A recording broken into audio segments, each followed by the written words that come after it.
Let's start. Ladies and gentlemen, welcome to another episode of 8 Plus One The Classroom. My name is Charles NZALLY.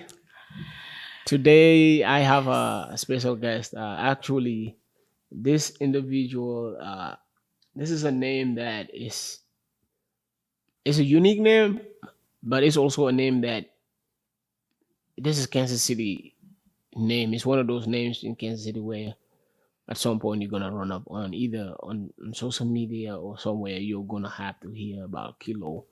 Uh, Ladies and gentlemen, I have Kilo Sade with me. Hey, thank you for having me on the show. I'm so excited. When it was proposition to me to come on the show, I was like, me? I was like, he wants to talk to me. Like, I don't know what to talk. No, but I'm excited to be here. I appreciate that big time. I'm happy to uh to have you here.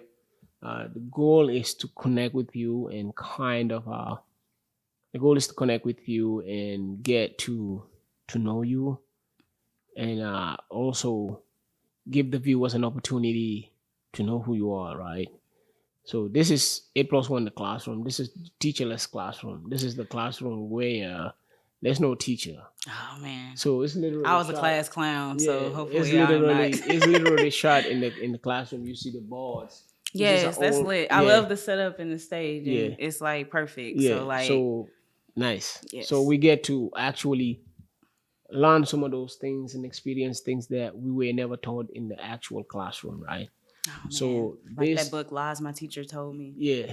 Yeah. So this is a a perfect situation where we get to get to know one another and also just learn. I don't want this to be a one-sided thing. So if you want to have any at some point you want to interject and ask anything, let's go ahead and do that. Okay. But I want to start from the beginning because all of my interviews start from the beginning, right? Mm-hmm. I want to know who is who, what is what, right? I want to get start from the beginning so we can get to here and understand what led to this.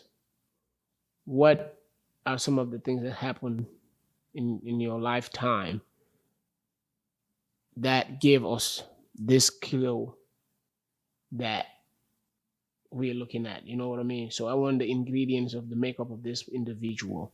So that's why I start from the beginning and say, how was your upbringing? Who is Kilo as a child? Oh man. Kilo as a child, first of all, she was Nikisha or Hmm. Kiki. That was Hmm. my nickname coming up with my grandparents and my family are just Key. Hmm. Born and raised here in Kansas City, Missouri. My grandmother was one of the first African American first homeowners here in the city. She Hmm. bought a home in the predominantly white Swope Park area. She bought a Hmm. house off of 67th and Terrace and she purchased that home. I'm not sure what year it was because I wasn't even born then.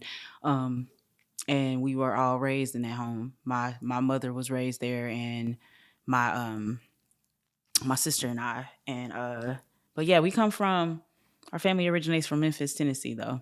Augusta, Arkansas is where my mother dear was born and raised and we had a very deep southern upbringing Hmm. as far as like God first, Hmm. respect, honor, not taking shit from nobody. And that Hmm. southern draw, like you are who you are, you stand on who you are, and you speak up for yourself. Hmm. Don't come in this house running from nobody. You Hmm. stand up for yourself. My parents were they weren't married. I was the oldest of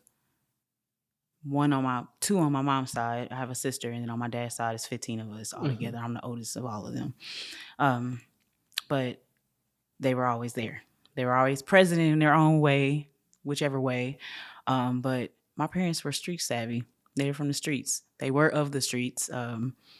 And my upbringing was extremely eccentric. It wasn't like my friends. My mother had sickle cell anemia. She was always in and out the hospital.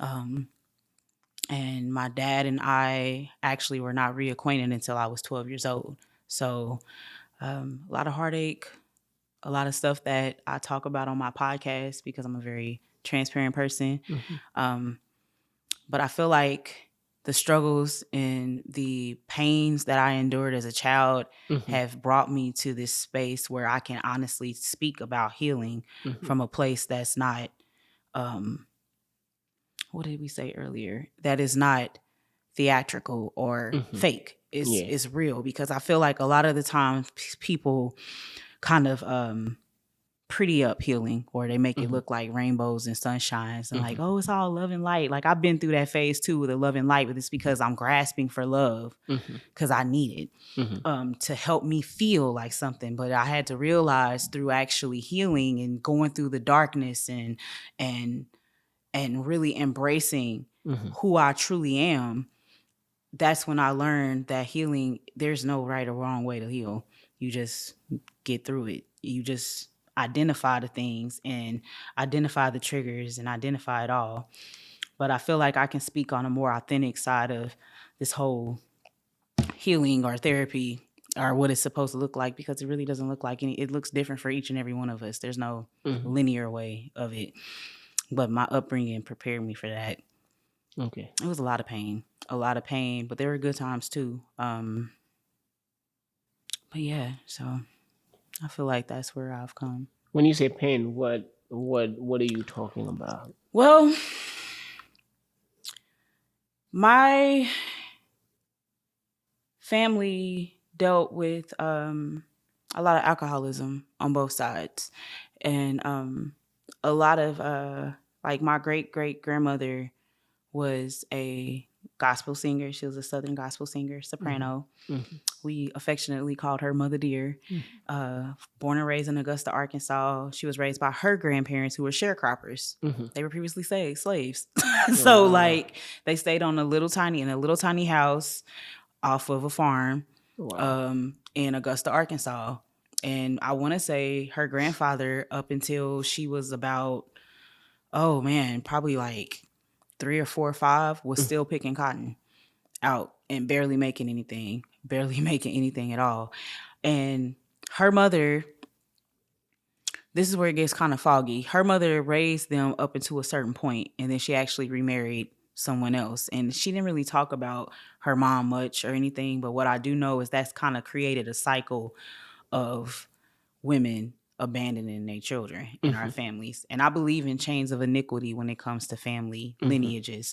And I Mhm. feel like we have these generational curses Mhm. that follow us over time. And until we actually face them Mhm. and break them, like I can honestly say within my current generation of my family, we have broken so many generational curses that were placed against us. And abandonment was one of them.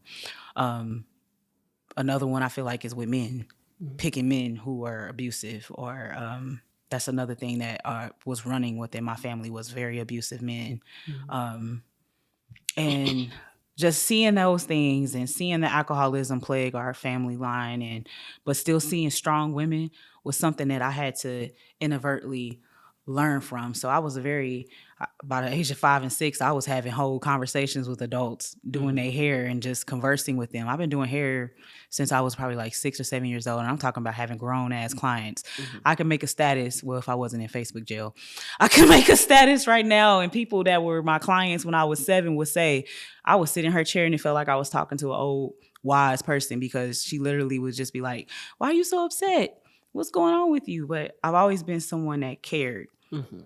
a lot. I was able to connect with people in a way where it's comfortable, where they can just talk to me about anything and not feel forced or coerced into a conversation, where they feel like comfortable and open up.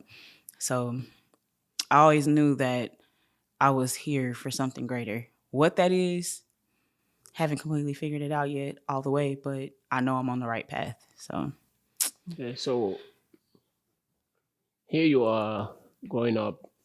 You grew up from a family. You were raised by a family with a lot of alcoholism and some history of slavery and things. None of that were really dealt with. So you pretty much got bled on by people who were going through this own struggles, mm-hmm. and seeing that pain, it actually left a mark on you to the point where it forced you to grow old super early to the point where at the age of 7, here you are doing hair with grown folks Mm-hmm. and all of that stuff, which is it's it's not beautiful, but at the same time, it's like inspiring. Yeah. You see what I'm saying? Because circumstances sometimes will force you to grow beyond your age. You know what I mean? Yeah. So I think this is one of those situations where circumstances forced you to be older than you Necessary. necessarily I older still than had a you cool really little are. lit childhood though, you know, but at the same time, like life in Kansas City in the 90s was such a mix. Like we talk about the good shit. Like we'll talk about hot summer nights. We'll talk about going to super church on Saturday mornings and Hmm. stuff like that. We'll talk about fun shit. We'll talk about skate land, Hmm. but we don't talk about the scary times Hmm. during those times that forced a lot of us in this city to grow up. Hmm. There was a lot of police violence in the 90s. Like even in the third grade, I witnessed one of my very closest friends get killed. Hmm. That was my first reality. Honestly, no, I take that back. When I was 5, I went to the very first funeral I went to was a 3-year-old boy who got beat to death by his mom's boyfriend. Hmm. And my grandmother was like, "You're going with me so you'll see this lesson." And I'm like, "Why would he do that?" She's like, "Some people are just born away, and you have to really protect not only yourself, but if you bring seeds into this world, you have to protect them as well." So I feel like I wouldn't say necessarily forced to realize things at a young age, but the way that my family brought us up was a way where we learned through experience and through seeing. Hmm. And it was very important for my mom and my great great grandmother to show, and my great grand to show us how hard life can get, Hmm. and how not to just take things from, like believe. She's always say believe 50% of what you see, 20% of what you hear, and the rest you need to learn by experience and Hmm. learn by trusting your gut and your instinct. Hmm. Don't just breeze through life thinking that everything is what it seems. It's not. Always look past it and look deeper into it. So I feel like that's where I've come with the notion of just being transparent Hmm. as much as possible, because we live in a world of deception. In my opinion, I feel like we live in a world of deception right now. There's a lot of it's been a dog eat dog world Yeah. for forever, Yeah. and there's a lot of misconceptions about life that people are bottling and packaging and selling it. Anything that can be sold is being sold. Healing is being sold back to people when healing is really internalized, where Hmm. I can't heal you. You can't heal me unless I choose to. So Hmm. technically, who's healing? Who? Yeah. We're And healing ourselves hmm. because we're choosing to heal. It has nothing to do with somebody outside of you. And I feel like that's the message that I like to convey. Like I would see all these people hurting around me, and I'm like, yo, the solution is simple. Hmm. If you tired of dealing with this person, well, no, why not just leave them alone? Hmm. It's not as simple as what I would hear, but it's Hmm. like, why is it not simple? And I feel like that's a lot of times when I got in my adolescent years, I stopped trusting my own gut and my own myself, and I Hmm. started to allow the world to mold me. And when you start to be in the world is when a lot of confusion Hmm. and conditioning happens. Yeah. A lot of peer pressure, things of that nature. Hmm. And I've experienced some things too, just off my own doing, and yeah, so So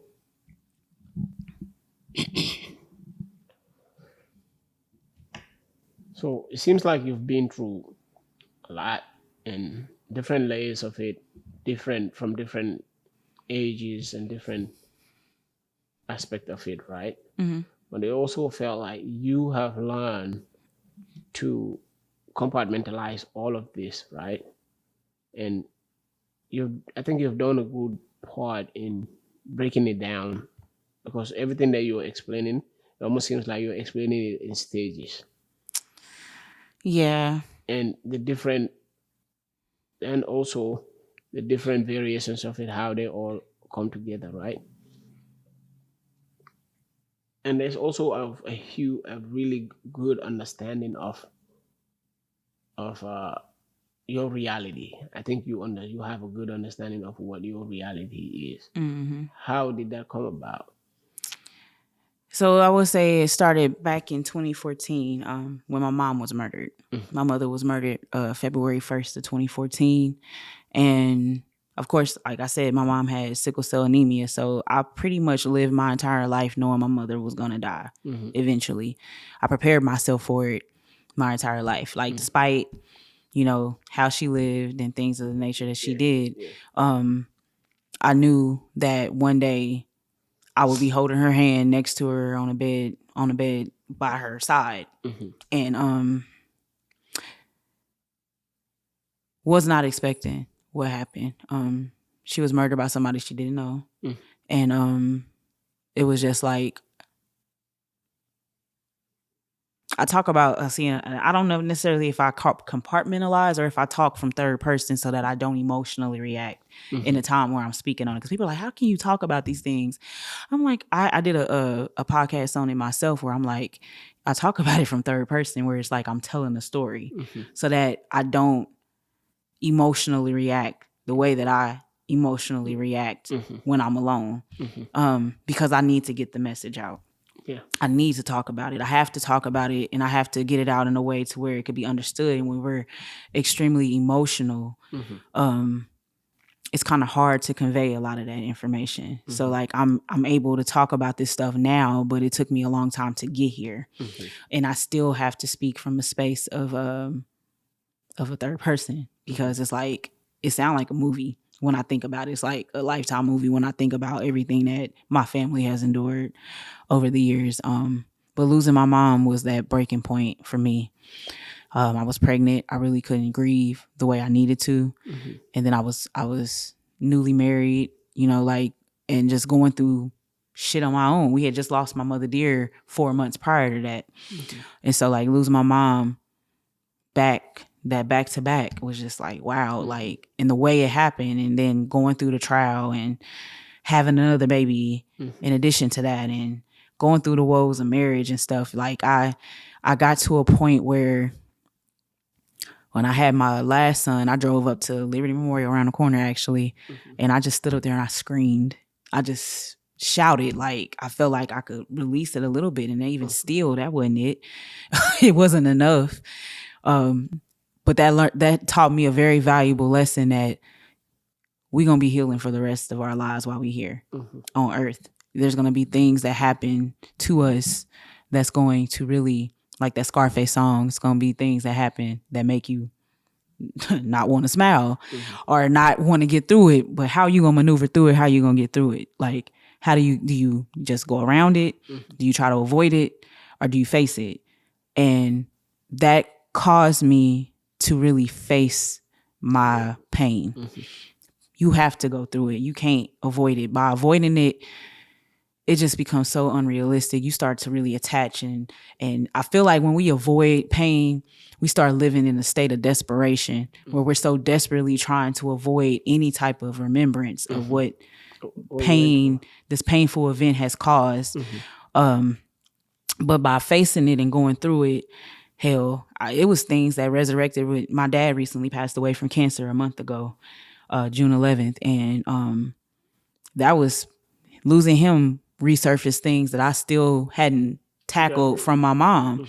And I was in a very dark space a month ago. And I was telling people like, hey, y'all, I ain't gonna lie to y'all. I feel like I'm losing it. Like I'm losing my mind. I gotta get back in therapy. But this time around, I was extremely proactive with it. And I'm still going through the motions. I feel a lot lighter and better right now, and I'm fly as hell. So, but I feel good. You know what I'm saying? Like, but I had to go. You have to go through these dark spaces. You have to self-isolate a little bit just so you can hear your thoughts and sort them out.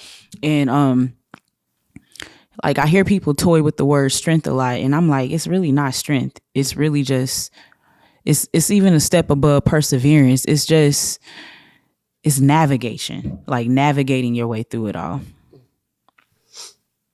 But yeah. So It seems like you've dealt with grief. You've dealt with three losses. More than that, but those are like the Yeah, main ones. three losses. Yeah. Your grandma. And my Your, fourth, because my great grand passed away in 2021. So his mother dear, she had one daughter, great grand, and then great grand had two children, which is one was my grandmother. My grandmother's still living, and then was my mom's generation, and then it's us. And so it was 5 generations. My entire life up until 2013 when Mother Dear passed away, and it brought it down to 4. And then when Great Grand passed away in 2021, I again went through. I actually went through more so like a spiritual awakening during that time frame, where I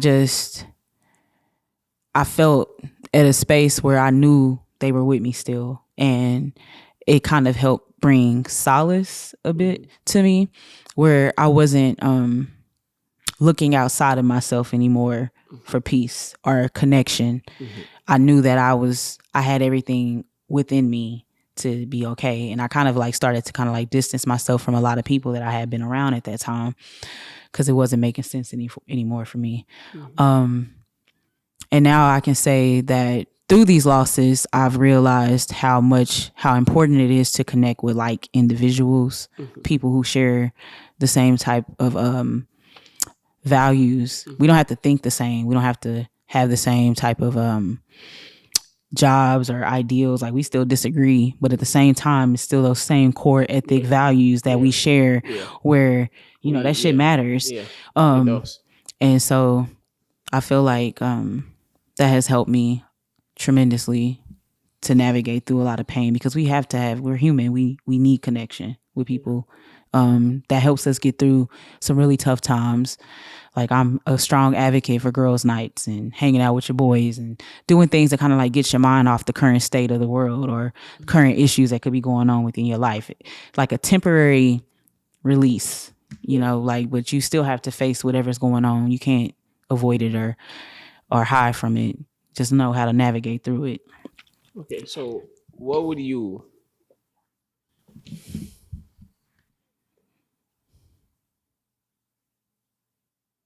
as someone who's actually still dealing with the loss of a parent, right?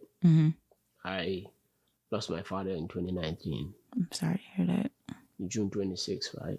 So I'm dealing with that because you sitting here talking. If you pay attention, my eyes is closing and opening, Yeah, right? I feel it. It's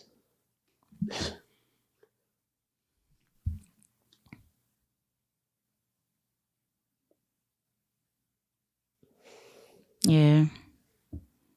it just you feel it and you understand it and you hear somebody else speaking about it, right? But have you really given yourself time to really heal from any of these? To really not only heal, because healing is not just a place you go to, but have you given yourself time to actually even grieve? I feel like it comes in, like how you feel emotional right now. I feel like it comes in spurts. Like, one day it could be a song. Like, my mom's favorite song was "Soon as I Get Home" by Faith Evans. And I promise you, like, it'll be a time where I'm doubting myself or going through something extremely crazy, and just out of nowhere that song will start playing either on my playlist. I could be listening to Nipsey Hussle, and I promise you it'll be the next song. Yeah. And I'm like, damn, mama. Or sometimes I'll smell her perfume just randomly. My dad hasn't visited me yet. But what's so crazy was I had got my sister sent me this message the other day and said, hey, look what this girl posted. Like, you know, a psychic or whatever. She had posted that someone recently passed away, masculine energy, name begins with an M, and he just wants his family to know that he's okay. And it was just like, I took that as a synchronicity. And I just, you know, like, the best advice that I can say to you in regards to losing is just understand that they are always with us. Energy never dies. It just transcends, and it becomes a part of us. And not only a part of us, it surrounds us. They are literally with us every day. They are with us all the time, every day, all day. You know, like my family is extremely like we're spiritual beings, like all of us are as humans, whatever your religion is. Like I don't have any qualms with religion. I honestly feel like they're all the same thing, just different degrees of separation, telling a different story in a different way, but it's the same story. I just more so like I believe that souls are eternal. You know, these bodies come and go, but souls are here. Their energy is felt, and they're all around us. So I pay attention to numbers. I pay attention to animals that just pop up out of nowhere. Like I remember the day I found out my dad was sick, because he wasn't, of course, my dad was very secretive. He didn't really tell us. He didn't want to talk. He didn't want nobody to worry about him. But I was sitting on my couch. It was during COVID, of course.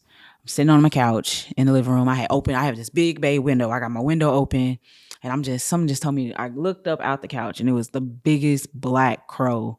Actually, it was a raven. It was a big old raven in the middle of my yard, just staring right at me. And I'm just looking like, and the first thought that popped in my head was my dad. And my dad stayed in Dallas, and I called him. I said, Daddy, what's going on with you? Who told you? I'm like, told me what? And so then he called me on FaceTime, and his eye was like bulged out of his face. And I'm like, who hit you? He's like, nobody hit me. I got a tumor.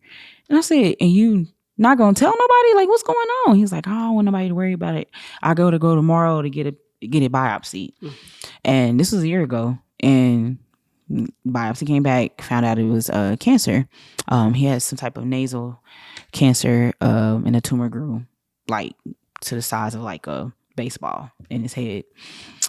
And so we went through the motions of all of that. And February, they got this tumor to shrink. We're thinking everything is fine. February of this year, we're thinking he's, saying, like in the clearing, but my dad's secretive. He's not telling us everything. He's like, oh yeah, well, they got this one to shrink. I said, what do you mean this one? I'm like, what other one? He's like, oh, they found something on my spine. And when he said that, me being an herbalist, I already know how it goes and what it is. And so I'm like, all right, Daddy, you have to really get on your nutrition. And this is where it comes to, there's different levels of healing. There's healing internally, emotionally, mentally, and then there's physical healing. We need help with all of them from each other, but I definitely believe that the physical really relies on our own discipline. And we can self-heal. I ain't no huge Dr. Sebi pusher. I don't sit there and just say Dr. Sebi was just like, but at the same time, a lot of the foods and stuff that we do eat, and here in America, I feel like we overeat, we overindulge on everything from utility usage to food to money. Like I feel like we overindulge and we don't necessarily have to. And I feel like if we went, I ain't telling people to be cavemen, but I feel like if we really learned how to conserve, life could be a lot better for a lot of people, not even just us. Like if we really learned how to conserve our natural resources and our food sources and all of that, like a lot would be better. But if we were to become more aware and conscientious of how our body operates and about how what we put in our body matters, we will understand that a lot of the disease that is caused by the foods that we eat. Oh yeah, that's 100%. And so, you do the damage with the food, you can still reverse the effects with the food, to the point where if you got a good doctor, the doctor gonna tell you the same thing. They're gonna say, hey, we can either put you on a blood pressure medication or you can check your diet and be more aware of what it is what you're eating. Awareness can take us so far in life. Yeah. And yeah. I try to tell my dad that, but we dealing with the older generation that's they stuck in their ways. Oh yeah. So it's like it's hard to kind of break through that, and it is what it is. He it was very painful to watch him. Yeah. It was very painful.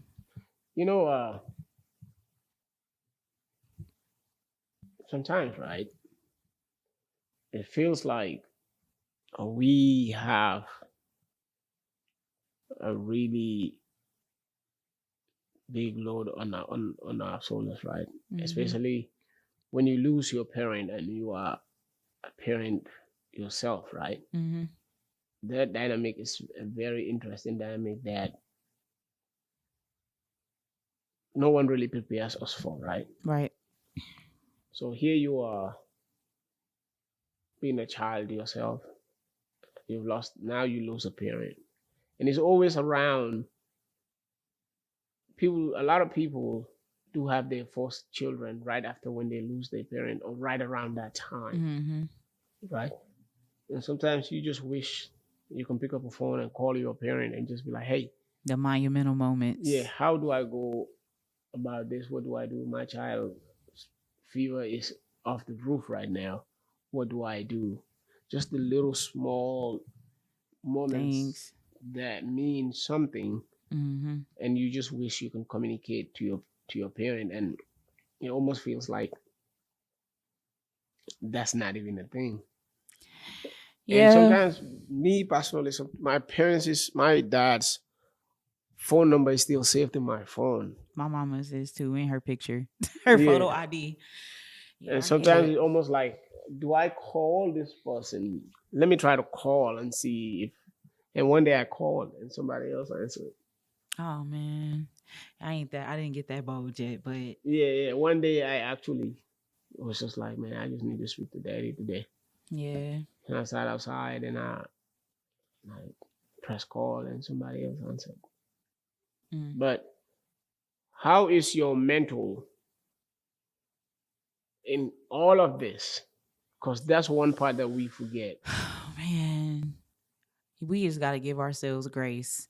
And it's so crazy. So my therapist, I'm doing EMDR therapy, which is like a therapy that kind of like helps you kind of like tackle your trauma in a way that goes back to where it originates from. Hmm. And a lot of the times we don't realize how far back trauma affects us. So going through that therapy, like I had a friend who went through it and she said it saved her life. She was like, it literally saved my life, where she was like, I didn't think I wanted to be here anymore. And it literally helped me to identify a lot of things that kept constantly triggering me, because I deal with triggers bad. I deal with insecurities really bad and triggers bad. And my mental right now, I'm at a high right now. I'm in a state of unbecoming, where I'm not allowing myself to be of this world. I'm in this world, of course, because I'm sitting here, I'm tangible, I'm alive, I'm breathing, I'm right in front of you, but I'm not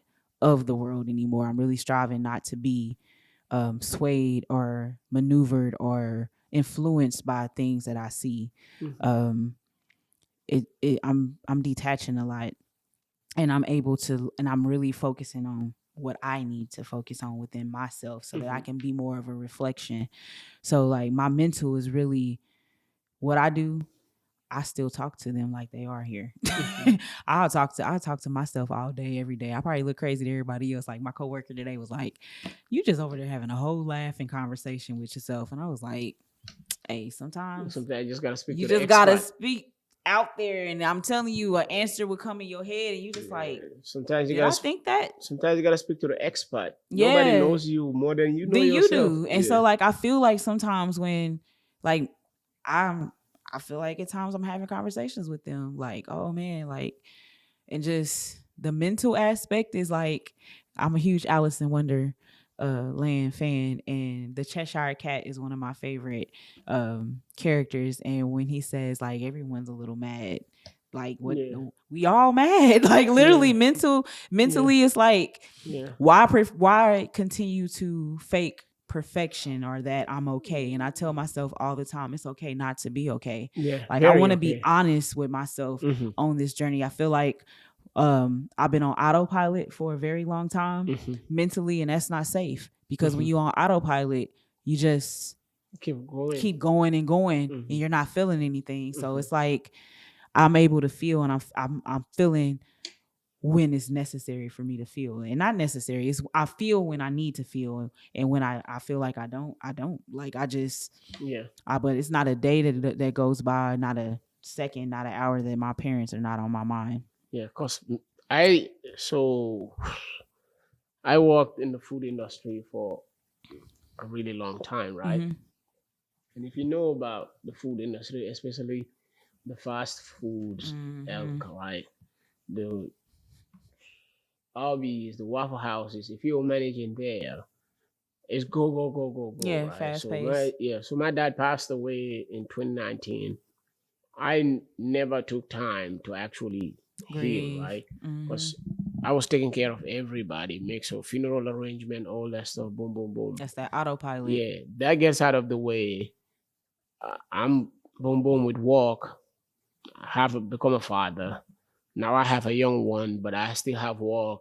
And then this year, the week leading to the 26th this year, Mm-hmm. 4 years after, it almost felt like he just died. It was the dark. It was the most Year 4 is hard. I have grieved that he's passing. Oh, when I tell you, I was all I could do is sleep. All I could do is sleep. I wanted to drink so bad, but my daddy is not a drinker. Mm-hmm. But all I can do is just lay down and sleep. I was. It was bad. Mm-hmm.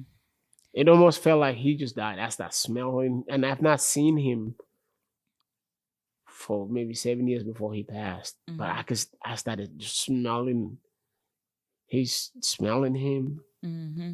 and it was hard. This year was the hardest I have Mm-hmm. ever, ever, because I had changed jobs. I'm not as in the go, go, go, go, go. Yeah, so you're able to sit still. So I was able to sit still and actually process this thing that is losing a parent. Yeah. And sometimes It's we let being busy get in the way of mask. grieving, Mm-hmm. because that is a way of a coping mechanism of Yeah, it is. the go, go, go, go, And this go. world is an anxious world. So Mhm. a lot of people are suffering from anxiety. I know I am. I have I'm- anxiety, I have it to ADHD. You know, galore, like we can sit here. galore, So it's like this world galore. is so fast paced or whatever. So, and that's like I was telling you earlier. I was like, we have to sit still.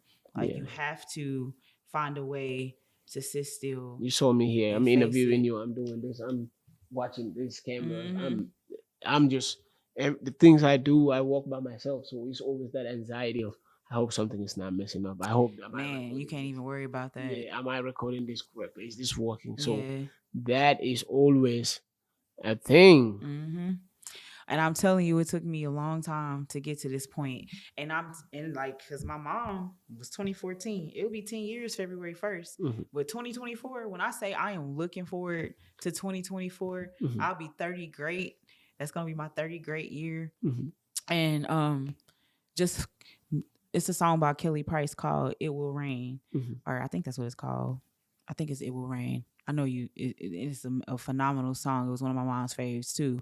But it's a part in there where she says, "I'm counting on joy," and that's what we have to do to kind of maneuver through a lot of these painful memories, or just we have to count on the joyous times that you had with your parent, and kind of relive that within yourself, like those moments with my mom when we were just up dancing, just making up dances, playing games, talking about music. That was our thing. Music was a very big thing to her. Me mhm, coming over there and uh to her house and I got on an outfit, I'm thinking I'm dipped. She like, girl, what the hell mhm, you got on? mhm. And I'm like, first of Yeah. all, I look good. This is what I want to wear. And she'll redesign my whole outfit.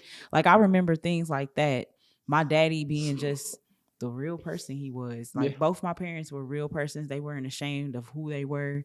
You know, like I told you, like my mom was a stripper at one point. She shoplifted at one point. You know what I'm saying? Like she just whatever she needed to do to get by, she was not afraid to do it. She was a hustler through and through, and my father. And so like having them as parents, and then having Mother Dear who was like super religious, and Mhm, my great grand who was like BB King's best friend growing mhm, up and stuff, like in Memphis. So it's like having all these different eccentric personalities raise me. mhm. I feel like it's allowed me to be a person who doesn't really I'm not biased about a lot. And I just remember those joyous times, and I remember just my upbringing, like, because I had a unique upbringing. My upbringing was lit. I walk into the living room and Mother Dear and them was having choir study, or I walk into my mom's living room and it's the whole they out there counting ones, like Yeah, like yeah. it was just all over the place, and I'm just like, like my childhood I spent being ashamed of a lot of that, but my friends, to the point where you had to be one of my very closest friends to ever come around my house, like, because I could not prepare motherfuckers for what they may see. I'm like, yo, you gonna either see guns getting cleaned Yeah. or Bibles being read. I Yeah, don't I know what know to what tell you're you. Like, you just gonna saying. walk in here and it's gonna be whatever. Like, I used to be ashamed of that shit. Like, I used to make up shit about my upbringing to friends and stuff. Like, now I swear I look back and I'm just like, man, like, my life was really, it was in its own way, it was lit. Like, it was lit, and it was a very learning experience. I learned a lot from people's mistakes. I learned to where I didn't have to experience it as much. But I'm grateful. Like, I count on joy. I count on all of that. And I'm grateful for where it's allowed me to be where I feel free. Like, Yeah. my parents taught me that. My parents taught me to not be ashamed of who you are, where you come from, Yeah. and just stand in your truth. Like, remember the values. That's a very important value for me. Be yourself. Even if it gets bad, I know what to do now. I know to, and I mean, honestly, we just never know. Like, we never know what curveballs life might throw. But we are very in persevering race regardless. Like, no matter from Africa to African American, like, we have persevered through so much trauma throughout our lineages. And one thing that I can say is that, like, what was that song by Kendrick Lamar, United in Grief? Yeah. Like, literally, we are united in In grief grief, in a yeah. way, but it doesn't have to define us. It doesn't have to break us. We can allow that grief to transcend in a way to where, you even said it yourself earlier about wanting to make sure people coming from Africa to America don't have to endure the things that you previously endured. Like, just holding on to that. Like, remember, like, all the good things that your father taught you, and just push that into your child. Like, that's like the best thing. I use a lot of my mom and them now. I don't use her techniques of teaching. Like, her techniques of teaching was a lot crazy. Sometimes I used to watch Shameless, like, man, that's something my mom would have did. Yeah. Like, I'd be like, oh God, she was so shameless about certain stuff. Like, oh, I want y'all to learn from experience. And she used to always tell us, like, don't be like me, be greater than me. And I feel like that's a message that I tell my sons. Like, don't be like me, don't be like nobody. Be your own person and do what it is that brings you joy in your life. Like, and excel in whatever way or whichever direction it is that you want to go. It's your life. You only get one. Live Yeah. it to its fullest potential. And Be great at it too. yeah, and then, like, a lot of the times what we do when our our people pass on is we'll die with them. We can't do that. Like, we still have a lot of life to live. My great grand was real heavy on that, and she taught me. I feel like I learned different lessons from each person. She's like, my mother dear used to always say, when I die, don't mourn for me when I'm gone. Give me my roses while I'm here. You know what I'm saying? Like, respect me now, because when I'm gone, I'm gone. I'm gonna be at peace. And that is one person who has not came back. Any type of dream or any of that. She is resting. Like, she's in her final resting place. But that's real. Like, give the roses while we're here. Give people their accolades while they're here, if they deserve, not necessarily if they deserve them. We all deserve it in some right. So just honor people for being present, and remember them for who they were, and just allow them to live on through you. But, like, my parents live on through me, my mother dear, my great grand, and I'm blessed. Like, I'm finally at a place in my life where I ain't ashamed of shit. Nothing. Like, there's nothing to be ashamed of. And as I continue to go on and life continues to progress forward, I'm just evolving right along with it. Where I'm at today, next year I'll probably be somewhere else. You know what I'm saying? Like, mentally, I won't be backtracking. I'll more so be moving along and hopefully inspiring other people to face whatever trauma it is. There's nothing too heavy. There's nothing too heavy for us to get through. We can get through this. and get through it together. Like I feel like that's more so healing than me just telling you I'm a Yeah. healer. Okay. Me being an example of what peace and serenity can Can be. be like. Yeah, so that's I strive every day just to be that example and to push past my issues so that I can really walk within my purpose. A lot of the times people are out fixated trying to figure out what purpose is, and the only purpose I feel like in life is just authentically being who we are. Mm-hmm. That is the major purpose. I think we be sitting here wondering like, oh, I need to do this, I need to do that, I gotta get this education so I can be ready to do this. And a lot of times all you gotta do is just be yourself. Life is the main teacher that we have. Yeah. And a lot of Yeah. the times we just let it Yeah. breeze on by. We don't take any of the lessons in because we too busy, like you said, on the go, go, go. Mm-hmm. We're not realizing that life is teaching us a valuable lesson, Yeah. and we'll miss the message because we're moving too fast. Man, it's very true. Yeah. It's very true. So, where does happiness lie in all of this, and what's happiness to you? Happiness is waking up in the morning, seeing the sun shining, hearing my sons, getting ready for school, um, the birds. Like it sounds cliche, but I'm serious. Like another day in the living is happiness to me. Despite like sometimes it's important to turn your timelines off, Mm-hmm. turn your phones off, turn your TVs off, and really just sit still and just get out and just connect with yourself, connect with nature. Yes, I'm a tree hugger, but seriously, y'all need to connect with yourselves. Like Yourself, you ain't yeah. gotta hug a tree to connect with yourself, but meditation is deep for me. Like I find a lot of peace in solitude.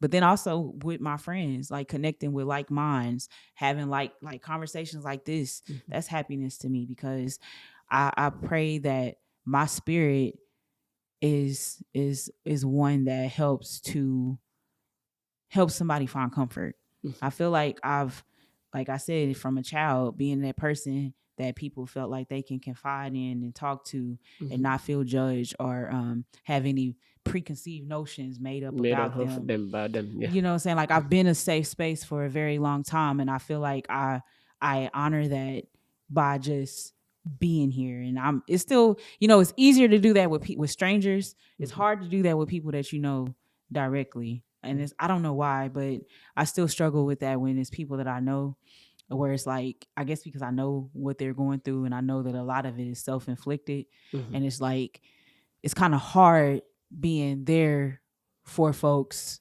when they refuse to be there Yeah, for for themselves. themselves. Yeah. So Yeah. that's something that I'm trying to learn how to have more grace with, and that's one thing that I'm focusing on healing within myself to be able to be a safe space for all, regardless of what they're going through.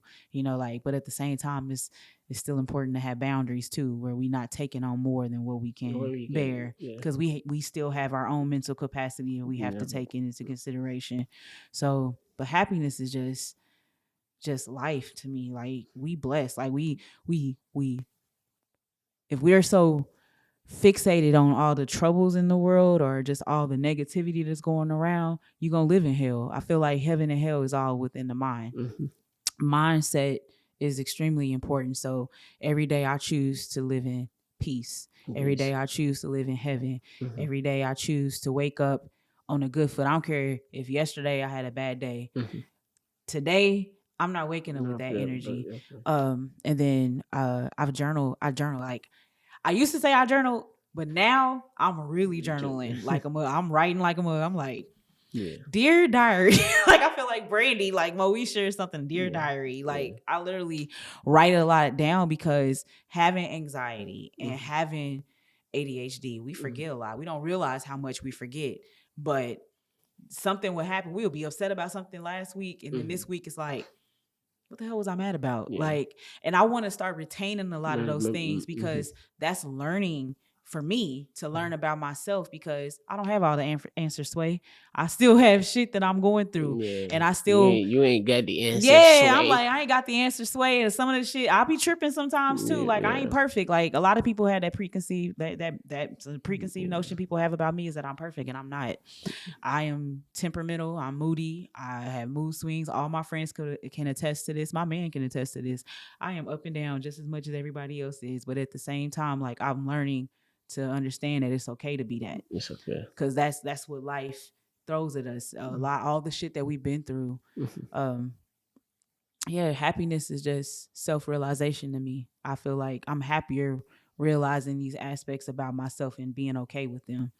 That's happiness for me. And I'm able to, I got a pep in my step lately. Like, I feel good. Like, last month I wasn't here. I was not in a good space last month. June was hard. June was a very hard month.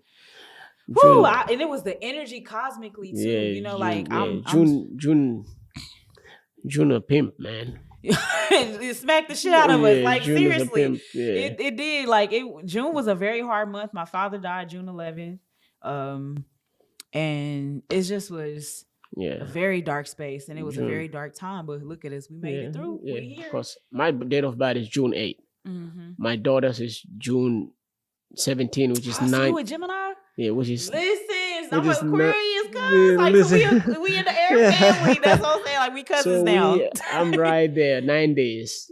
I'm born. It's my date of birth is 9 days after my date of birth. 9 days after that, my dad passed away. So all in June. So that is why that is crazy. That is the 8 plus 1. That's the 9 that everybody says. What's 8 plus 1? Have you looked up the angel number for 9? The angel number for 9? Yeah. Oh my God, you gotta look up the angel number for 9. Like, I'll send you the link for like angel numbers, but I pay attention to numbers and stuff. 8's completion. 9 is like a whole nother level. So my mom died 12 days before my birthday. I was born February 13th. She died February 1st. So, like, literally February was our thing. Like, the whole month of February used to be my birthday. And, like, literally for 12 days, me and Mama was kicking it. Yeah. We were at soul sessions on Monday. We would go to Thrive at Kudos on Thursdays, and she'll end up throwing me a big old party. My mom always, no matter what, she always made everything larger than life for me and my sister. So that's why I was like, yeah, we had some crazy times, but at the end of the day, like, it was the good always outweighed the bad. So I can hold on to that. But like, February was really dark for me for a very long time, where I didn't even want to celebrate. I didn't. But next year, oh my God, February 1st, we back. I'm gonna be kicking it with her. I'll probably end up getting a blow up picture of her. Like, Mama, where we going? Like, let's go. Like, so if 30 great. 2024 is gonna be a very powerful year for a lot of us. I feel like it's gonna be a very dynamic year. It's gonna be a lot of social things that's gonna be radically going on all around us. But I feel like as a people, no matter what, I feel like as a people, we are all going to persevere in ways that we can't even imagine. Like, I'm looking forward to 2024. And just how my son graduates next year, my oldest son. So I know that's cool. It's the monumental moments are always the tear jerkers, where it's like, and my twin sisters, my dad had a set of twins. My 2 younger sisters, 2 of the youngest, they graduate next year too. And I'm gonna just make sure I'm working on healing myself so I can continue my dad's promise that I made to him of making sure I keep all his kids together. If what do you think the young Kilo will tell you, and would you listen? I should have listened to her ass. I definitely should have. Young Kilo would have said, I told you not to have all these kids, but no, but my kids are my all. So like, but no, young Kilo would have told me to just continue to trust myself. Cause I literally, when I say young Kilo was lit, I used to rap. I used to sing, dance. I was so fearless in regards to a lot of things, saying things that I wouldn't say today. Like, as far as like, I feel like I'm getting back to her, where I'm able to be more concise with a lot of things that I need to say. Like, 5 years ago, me and you couldn't have had this conversation because it was very hard for me to have my voice. Mhm. I didn't have a voice then. I feel like I was in a space where I wasn't truly allowed to speak freely and speak as myself. But I'm getting there, and every day I'm working hard to like what, gosh, what is her name that played that played on The Woman King, her memoir, Viola. Viola Davis. She said that her therapist told her that your inner child doesn't need to be healed. Yeah. Your inner child was a It was a warrior, survivor. a survivor. Like Yeah, they cause survived some things that yeah, you wouldn't have been able to he survived. survive. Cause she was bullied a lot in school, and she Yeah, has to and run the home. way she Yeah, lived she was has to like run home. crazy, and Yeah. she had to fight often, and then just living in the conditions that they lived in. Mm-hmm. Like hearing her memoir and listening to Cicely Tyson's is another good one too. Cicely Tyson's is really good. I listened to it twice. But young Kilo definitely would tell me to just continue to be at peace and to live my life the way that I want to live it, and not be constricted to what society tells me is normal, or be conditioned by society anymore. Like just be yourself, be free, do what you want to do. Don't have to, you ain't gotta try to pretend to be this, you ain't gotta pretend to be that. Just be you, and just continue to be yourself, and be around who you want to be around, do things that it is that you want to do, and just continue to just be a voice for folks who have no voice. And that's where I feel like she'll tell me. And I feel like I'm there. I feel like I'm there. I still have some work to do, but I'm definitely there. So that's basically what she'll tell me. Young Kilo was lit. She was the one in all the history classes debating all the history teachers. Like, what? That don't sound right. Like, she was a lot. She was extremely fearless and outspoken, and I can see in your eyes that it's a part of you that misses her. oh, absolutely. Young Kilo was lit. Like, and I wasn't. She wasn't. She wasn't someone who it was I can't say I was always against the grain, but I definitely I wasn't persuaded by shit I saw. So like boys couldn't persuade me about shit. Peer pressure was not a thing for young Kilo. And I feel like as time went on, and I feel like and I went through a period of people pleasing a lot, and I connected with people that I would have never connected with as a young Kilo. But I know it's all growth. It's all a part of the lesson of life and the experience that we have to go through. But I definitely feel like a lot of pains that I endured in my early 20s and mid 20s and early 30s would have never happened had I trusted myself and continued to have that that feeling of being so connected with myself. I feel like I did have a period of being lost for a while too in the world. And I feel like we all go through that. I don't know, I can't speak for everybody. I just know I did. Which reminds me, I have a lesson that I have to do for my therapist where I have to write a letter to forgive myself. And I still have not done that yet. And my therapy session is next week. I'm like, So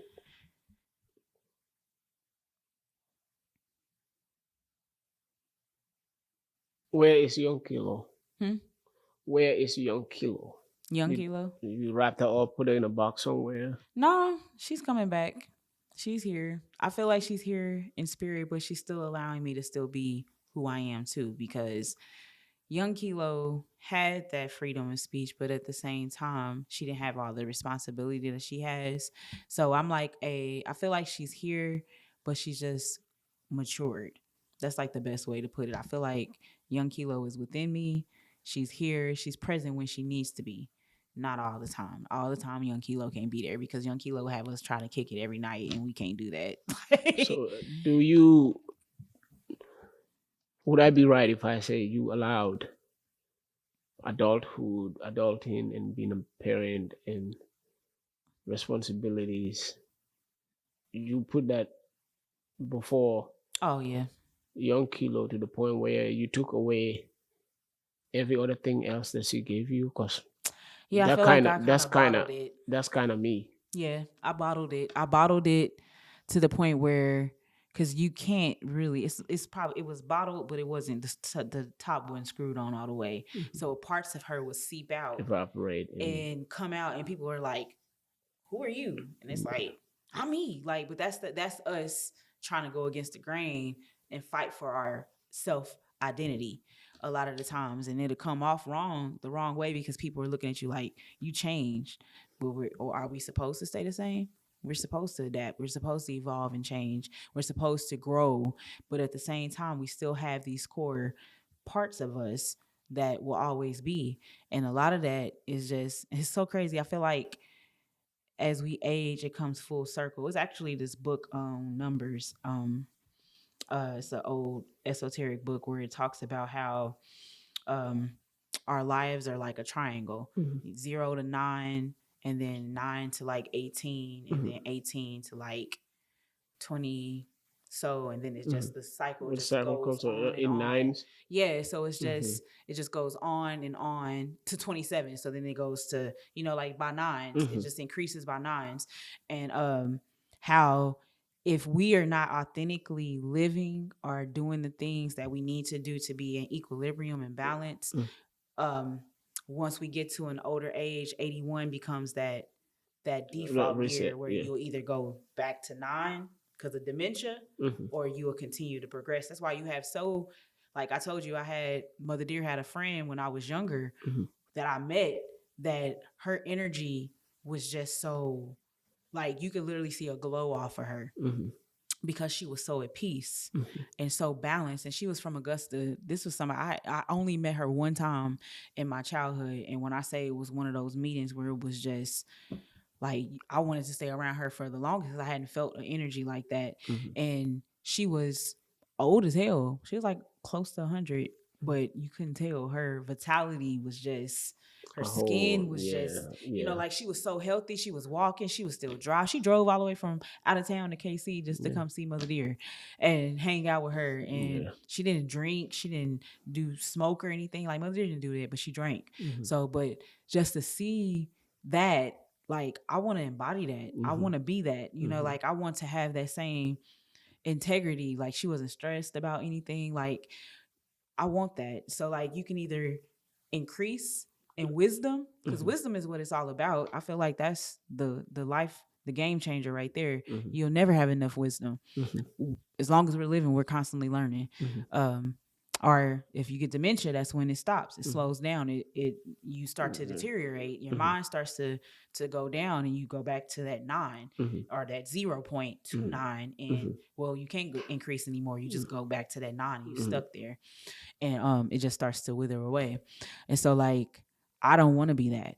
I want to be the one, and that's why I kind of feel like I'm working on memory and stuff, eating my lion's mane, taking my lion's mane tinctures and stuff. Like, I want to be real conscientious of my awareness, because that's one thing I feel like we as a people of humanity, we're not aware of why we're here. We're not aware of what our purpose is here. I agree.